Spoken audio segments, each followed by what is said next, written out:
Welcome to the Postmodern Soul Part 3, Conclusions, Hypotheses, and Speculations. Over the last 7 videos on the soul, we've talked about the ancient, classical, and modern perspectives on the soul, Aristotle to Augustine to Jung. Now, we have arrived at the postmodern landscape, our current era of confusion about the soul and identity. Aristotle laid the foundation, defining the broad limits of what the soul could not be. A millennium later, Augustine, drawing from Catholic Christian tradition and faith, outlined what was deemed unreasonable heresy concerning theories on the soul. Another millennium later, and Jung presented a modern take on the soul.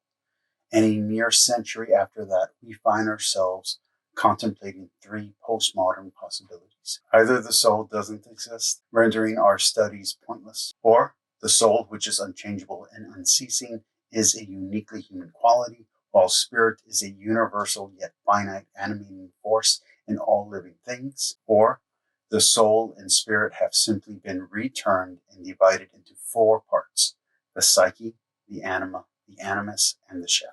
What is the soul? It is the principle of life, feeling, and thought, and in Christian theology, said to be exclusive to a human. It's commonly believed to be able to exist separate from the body, thus distinct from the physical matter of a mortal, able or having the capacity to survive death and face either ultimate happiness or ultimate misery in an eternal afterlife. The soul, either composite with or separate from the body. The soul is also the emotional core of human nature, the seat of feelings, sentiments, and will. It is the animating principle, the essential element of a human. It either controls or consists of all the disembodied ethereal qualities of identity, individuality, ethical awareness, and pride. It is an immaterial I that possesses consciousness and controls passion, desire, and action. It maintains a perfect identity from birth to death, and possibly before and after. The soul as psyche is the core of personal identity. It is the self, whatever that may be. What is spirit? It is the principal essence of life, the vital force in all living created life. While the soul is unique to humans, as far as we know, the spirit can be said to animate the body of all living things, from the unconscious to the conscious. It's the incorporeal part of any living being. But unlike the human soul, it seems to cease or at least change form at the mortal body's death. It can be understood as the determined attitude or principle of any living animated creature, from plant to fish, from avian to mammal, prompting a creature's disposed or inclined character in action, feelings, or mood regarding exaltation or depression. It wills the innate tendencies or character of any thing, principle, or living substance. For Hegel, the highest level of spirit distinguishes itself from the individual, the social, and the political. What is the anima? It is the unconscious feminine representing principle.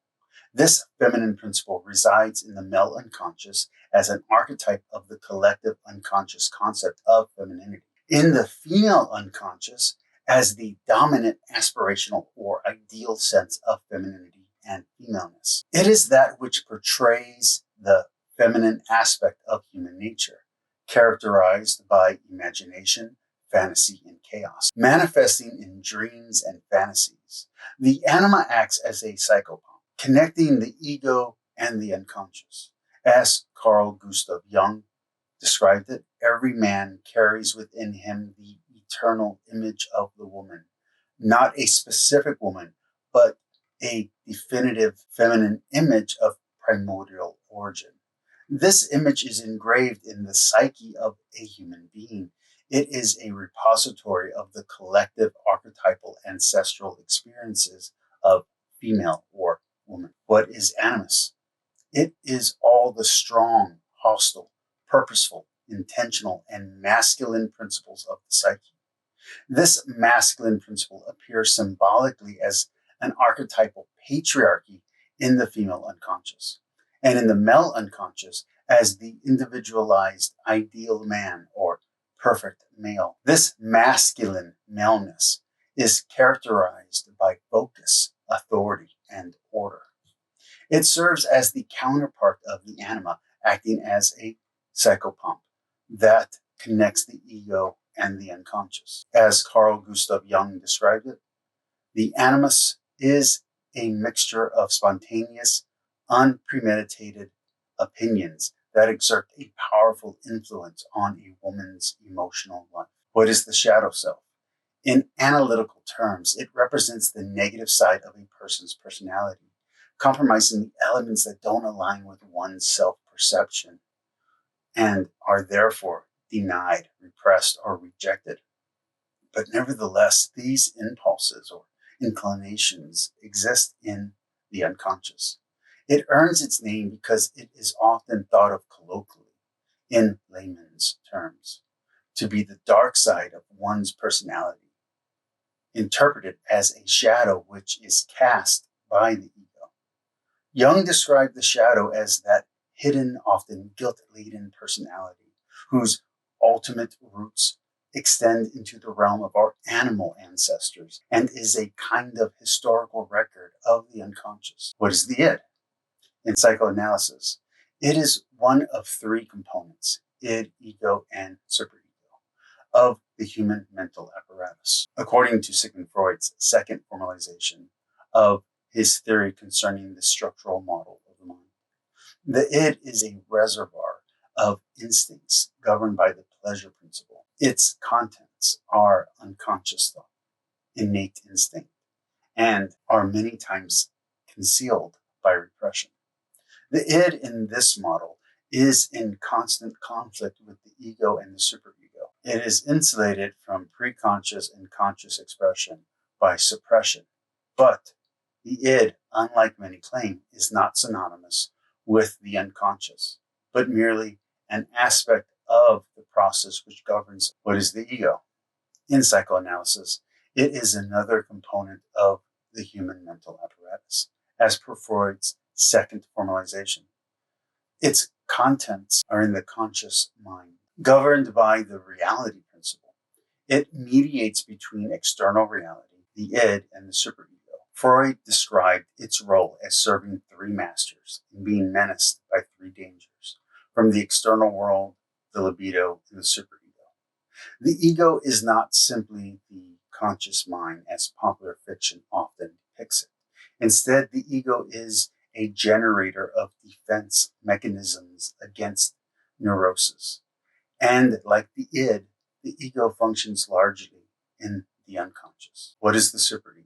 In psychoanalysis, it is one of the three components of the human mental apparatus, as outlined by Sigmund Freud's second structural model of id, ego, and superego.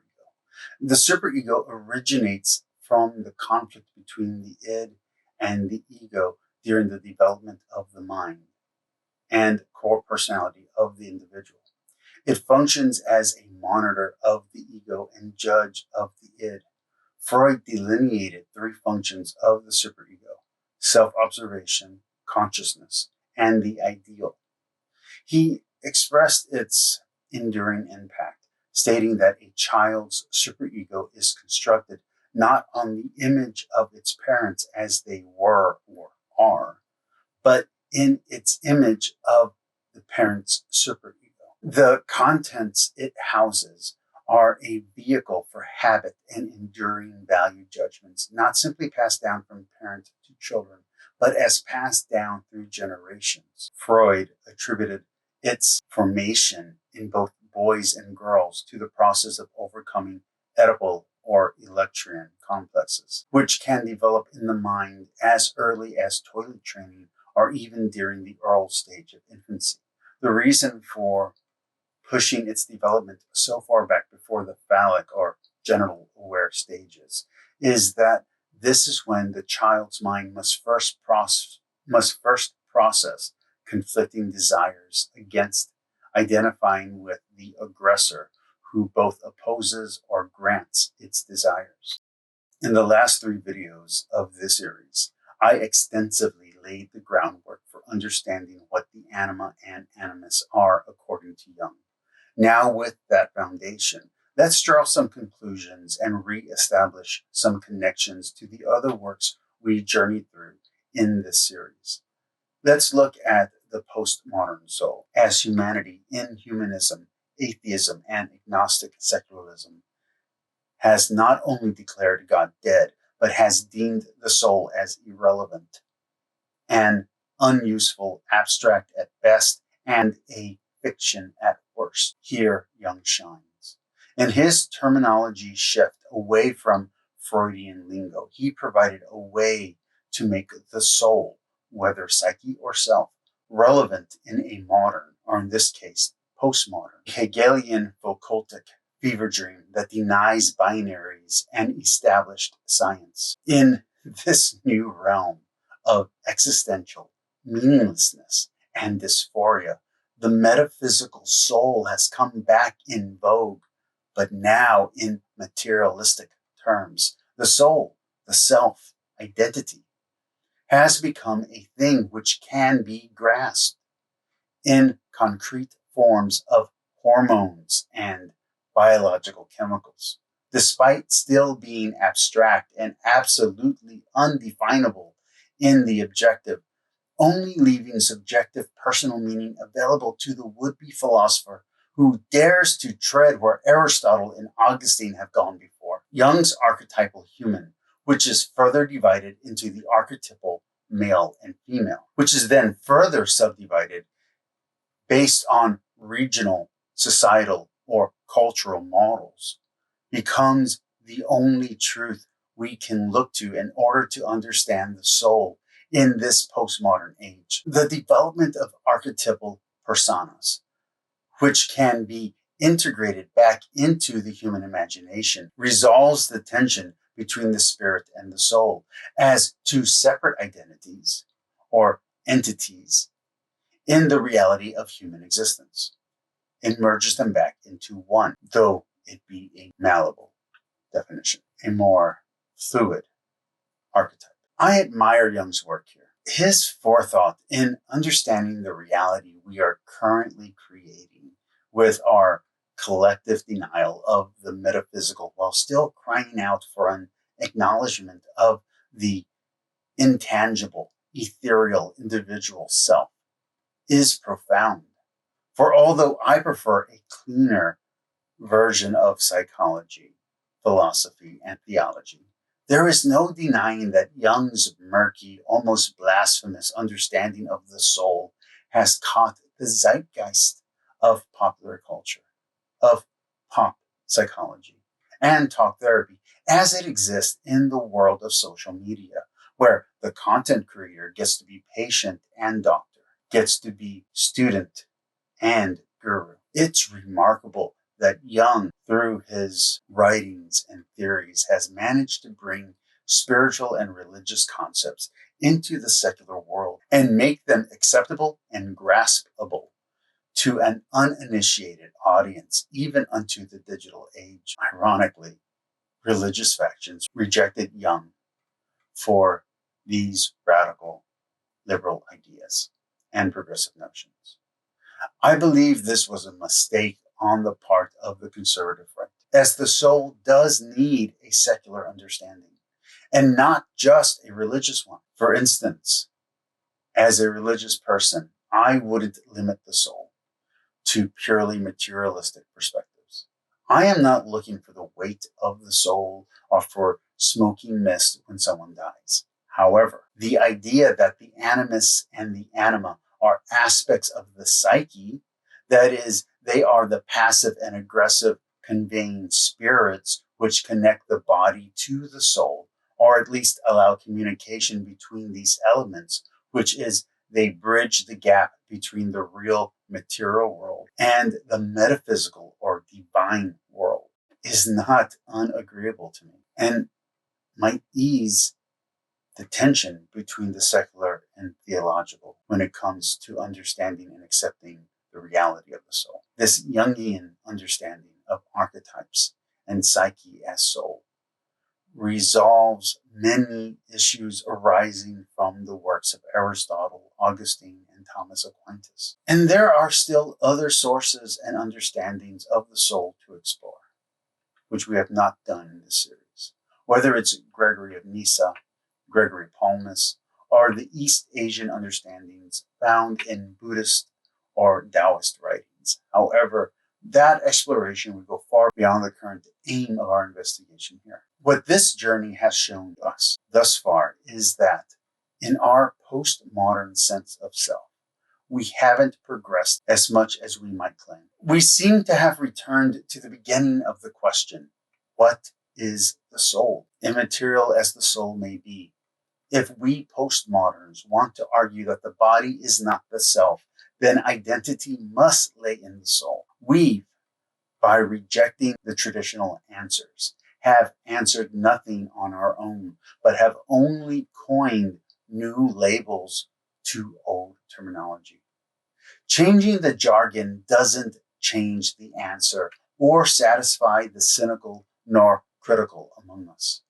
The postmodern soul appears lost and sick, suffering from a syntactual and semantical existential crisis of meaning. We, as a collective, have lost the ability to define what is male and female, what is real and what is fantasy. The postmodern archetypal human is as ambiguous as the primordial soul was before philosophers and theologians defined what it is not.